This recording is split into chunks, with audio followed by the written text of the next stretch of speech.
2-2 वर्षापासून कामांना मंजुरी मिळूनही वर्क ऑर्डर निघत नाही. हे सरकार नावाला गतिमान असले तरी प्रत्यक्षात हे सरकार निष्क्रिय, स्थगितीबाज, घोटाळेबाज आणि वसुली सरकार असल्याचा घानाघतचे आमदार प्राजक्त तनपुरे यांनी मांडले.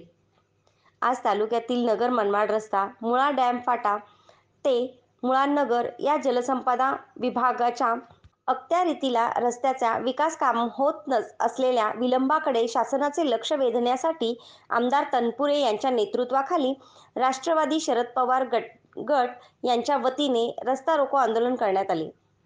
यावेळी प्रसारमाध्यमांशी बोलताना आमदार तनपुरे यांनी राष्ट्रवादी काँग्रेसच्या आमदारांच्या कामांना स्थगिती आणि विलंब होत असल्याबद्दल चांगले संतापून सरकारवर तोंडसुख घेतले.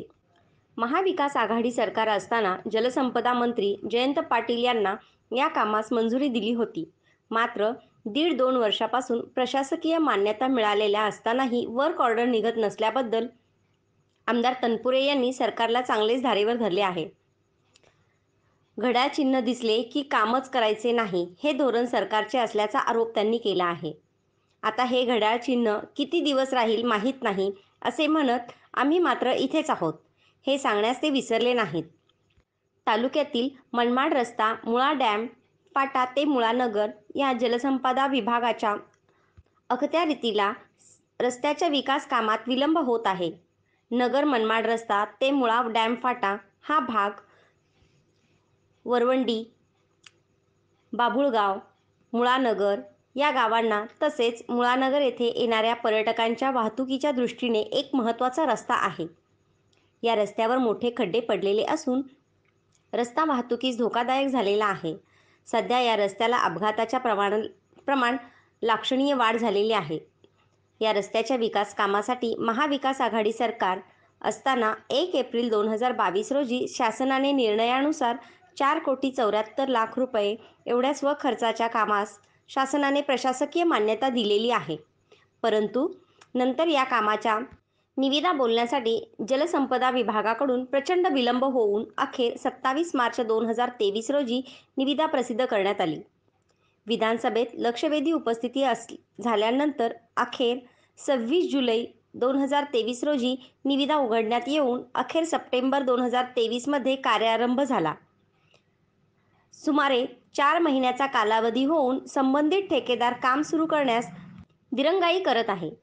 विभागाच्या या अनास्थेमुळे आज आमदार प्राजक्त तनपुरे व राष्ट्रवादीचे तालुका अध्यक्ष मच्छिंदर सोनवणे यांच्या उपस्थितीत रस्ता रोको आंदोलन करण्यात आले.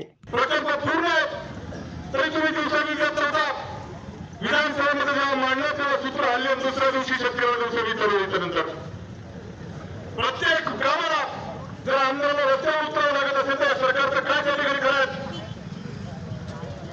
मला सांगायचं की 2022च्या एप्रिल महिन्यामध्ये प्रशासकीय मान्यता झाली. त्यानंतर पुढचा विषय असतो त्याचं काय टेंडर व्हायला पाहिजे.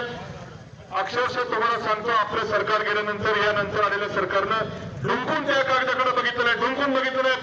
मी सातत्याने वर्ष अधिकाऱ्याला फोन करत आहोत, म्हटलं आमच्या काळामध्ये मंजुरी घेतली आहे, थोडं काहीतरी करा. सातत्याने वर्ष अधिकारी नाशिकचे अधिकारी साधारणपणे महाविकास आघाडीच्या सरकारच्या काळामध्ये 2022च्या एप्रिल महिन्यामध्ये या मुळा नगर मनमाड हायवेपासून ते मुळा धरणाकडे जाणाऱ्या रस्त्याला प्रशासकीय मान्यता सरकारनं दिली. म्हणजे प्रशासकीय मान्यता दिली म्हणजे हे काम करायचं असं सरकारने ठरवलं, मंजुरी मिळाली. त्यानंतर पुढच्या फक्त टेक्निकल ज्या प्रक्रिया असतात त्या खरं वेगाने जर पार पडल्या असत्या तर आता आपण ह्या रस्त्यावरती उभा केव्हा डांबरीकरण होऊन वर्षभरापूर्वीच हे खरं काम पूर्ण झालं असतं.